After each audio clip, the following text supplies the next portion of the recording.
நண்பர்கள் அனைவருக்கும் அன்பார்ந்த வணக்கங்க. இன்றைய பதிவில் நம்ம பார்த்துட்டு இருக்க மாடு ஜெர்சியில் ஒரு தலையீத்து கிடாரி ஒன்று விற்பனைக்கு வந்திருக்குதுங்க. 2 பல்லில் நல்ல சூப்பரான குவாலிட்டியில் இருக்குதுங்க. அந்த கிடாரி கன்று ஈன்றுச்சுங்க. கன்று வந்து கிடாரி கன்று, அதாவது பெண் கன்று ஈன்ற மாடு அப்படின்னாங்க நம்மளோட விற்பனையாளர் தெரிவிச்சிருக்கா. அப்படி ரொம்பவுமே கம்மி பட்ஜெட்டில் தான் விற்பனைக்கு வந்திருக்குது.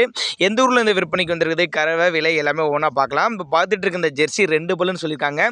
கன்று போட்டு 14 நாட்கள் ஆகுது அப்படின்னு தான் சொல்லியிருக்காங்க. கிடாரி கன்று தான் ஈன்றுக்குதுங்க. கறவை திறனை பொறுத்தவரை 6 ஒரு 11 லிட்டர் வரலையும் தாராளமாக கறவை எதிர்பார்க்கக்கூடிய மாடு அப்படின்னு தாங்க நம்மளோட விற்பனையாளர் தெரிவிச்சிருக்கா. அப்படியே மாட்டுக்கு சரி கண்ணுக்கு சரி ரெண்டுக்கும் சுழி தவறலாம் எதுவும் இல்லை. சுழி சுத்தமான மாடு கண்ணுங்க. அருமையான மடி செட்டில் இருக்குதுங்க. மடி கூச்சல் இல்லாத மாடுங்க. எல்லா கிளைமேட்டு கொண்டு போன அடா பண்ணிக்கும். நேரில் வந்து நீங்கள் பார்த்து செக் பண்ணியே எடுத்துகிட்டு போய்க்கலாம் அப்படின்னு தான் நம்மளோட விற்பனையாளர் தெரிவிச்சிருக்கா. அப்படி பொறுமையான குணம், தண்ணி தவளை அருமையாக எடுத்துக்கூடிய மாடு. மாடு விற்பனைக்கு வந்திருக்க இடம்னு பார்த்தீங்கன்னா திருச்சி மாவட்டம் காட்டுப்புதூருங்கிற பகுதியில் விற்பனைக்கு வந்திருக்குது. டிரான்ஸ்போர்ட்டோடு அரேஞ்ச் பண்ணி கொடுத்துட்றேன் அப்படின்னாங்க நம்மளோட விற்பனையாளர் தெரிவிச்சிருக்கு. அப்படியே நல்ல ரோஸ் மடி செட்டில் அருமையான மடி செட்டு.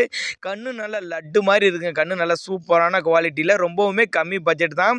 54,000 சொல்லியிருக்காங்க. அனுசரிப்பு உண்டுன்னு தான் சொல்லியிருக்காங்க. தேவைப்படும் நபர்கள் தாராளமாக கான்டாக்ட் பண்ணுங்கள்.